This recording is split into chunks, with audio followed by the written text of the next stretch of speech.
I love the feeling of orgasm. I love the feeling of climax. And you can have 12 different orgasms. And I can say it again. Black dildos, dark purple. Yeah. It's so cute. It feels amazing. No, not really. Hi, I'm Luciana. I'm one of the directors of My Ilo. Hi, I'm Claire. I am another co-founder of My Ilo, and we're here today to talk about the correlation between mental health and sexual wellness. And I've got a clear answer to this. So my name's Bridge. I'm a psychology graduate, current Master of Sexology student. My name is Yardley. My name is Samuel James. My name is Mark. Hello, I'm Rosie. I'm a trans woman and a practicing artist and spoken word performer. We started My Ilo because we saw how stigmatized sex and pleasure, and especially women's masturbation, how stigmatized that was in society.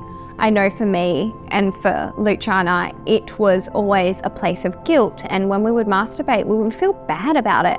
And we were always questioning why, why? It's something that everyone does. It's something that makes us feel amazing. An orgasm feels like, better than anything in the world. In my sexual relationships now, I've moved into much more of an internal pleasure. So it's been interesting to see that it was like, once I sort of had mastered, I suppose, that form of pleasure, I've been able to, experience different forms of orgasms.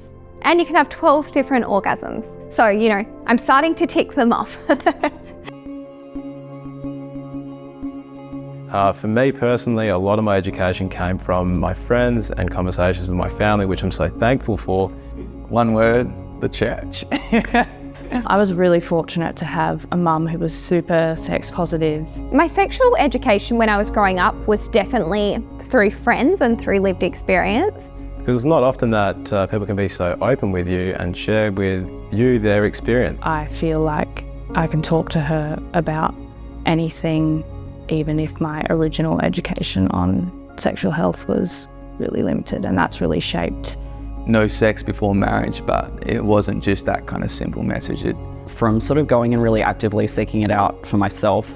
So I was going and getting, all of the books and stuff that I could from the local library, and I think horrifying the poor library assistants in my tiny country town that this 11, 12-year-olds going in and getting 6 books on sex at a time. But that was a really big part of how I learned and did have a big impact on kind of the way that I saw myself and my own sexuality.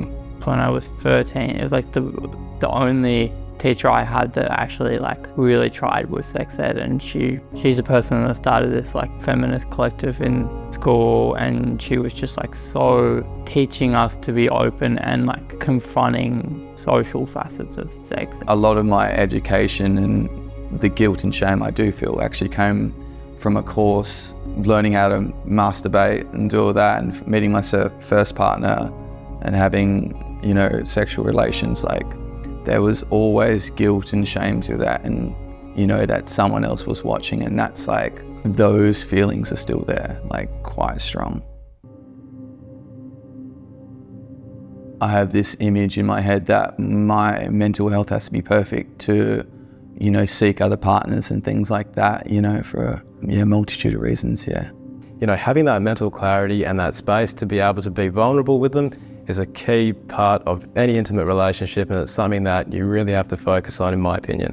Whenever I'm feeling anxious or depressed, it always negatively affects my libido and how I'm feeling in terms of my sexual wellness.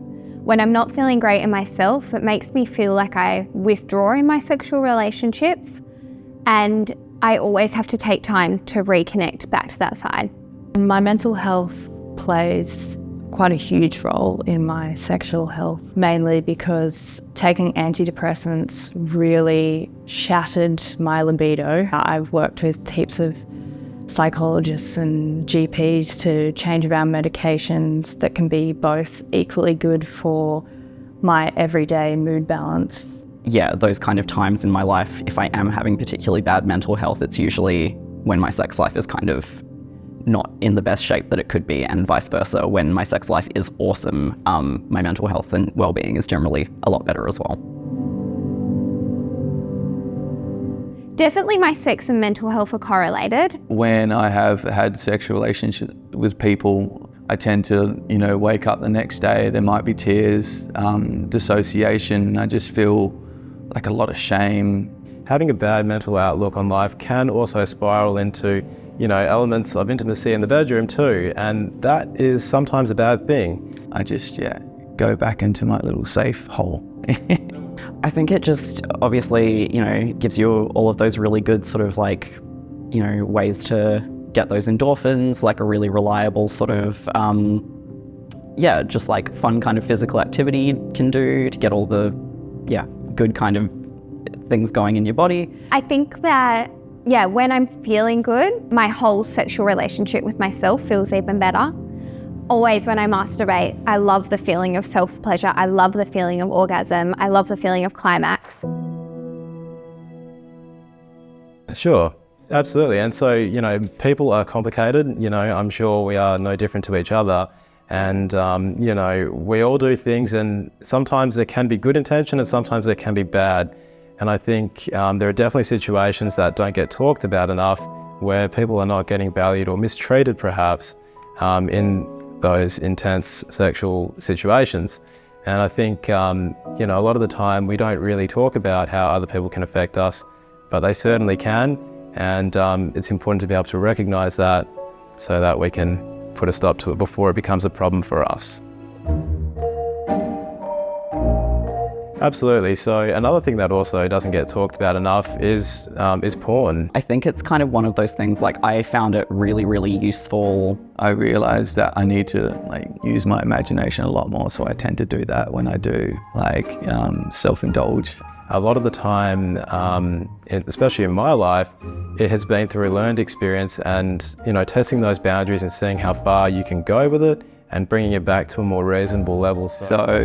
Yeah, but I think in the past it has been really bad, and especially when I was an adolescent, just overuse and not really giving myself time to imagine or even imagine relations with a person. And then, I feel like porn was introduced really haphazardly, and there's also the issue of the most accessible sites are so misogynistic and problematic. When I was kind of younger and first questioning my sexuality and realizing that I was interested in women, I watched a lot of lesbian porn and then kind of really went off that really hard for a long time because I realized all of the kind of societal connotations around lesbian porn and things being fetishized, and really just my response to that being, okay, well, I just won't watch it, and realizing that that's also not necessarily the healthiest response, right? Yeah, so anything can be healthy and anything can be unhealthy. I don't believe that we should limit ourselves to, completely boxing something off or being completely open to something either. But for me, one of the best things that I can do if I am really, really in the depths of feeling awful about my body and my gender is to have a bit of a wank, for lack of a better term. So, there are definitely times where it feels like a void where it might be necessary, and it's all a part of experiencing things for yourself and feeling those feelings that sometimes we crave, and being okay with that and not letting it overrun your life and become unhealthy, I think is the most important thing. Get that reminder, I guess, that my body can still bring me pleasure. There is still good feelings that I can get out of my body in the way that it is now. And there's something really beautiful and really empowering about being able to do that. And I find that it really helps. So being able to embrace it, it's a basic function. We all do it at time. And enjoying it for what it is good. I remember the first time it happened, I was home and I think someone knocked on my door and I was with a girl. I kind of freaked out, Lots of issues with negative body image, I think both through growing up and kind of believing at the time to be that I was a teenage girl, doing the whole thing of having a really sort of idealized view of femininity and womanhood and what those things should look like for my body, and when I was engaging in sex, what that should look like. Definitely something that's ongoing, and I don't think that it's something that I'll ever not think about. I'm always learning and building that relationship with myself in all aspects and also physically. Yeah, I think I felt like I was pretending for a long time, and that probably led to and was caught up in a lot of, I always felt really anxious growing up, and that was probably where that like need to prove I could be like these boys that I just didn't actually naturally feel like at all came in.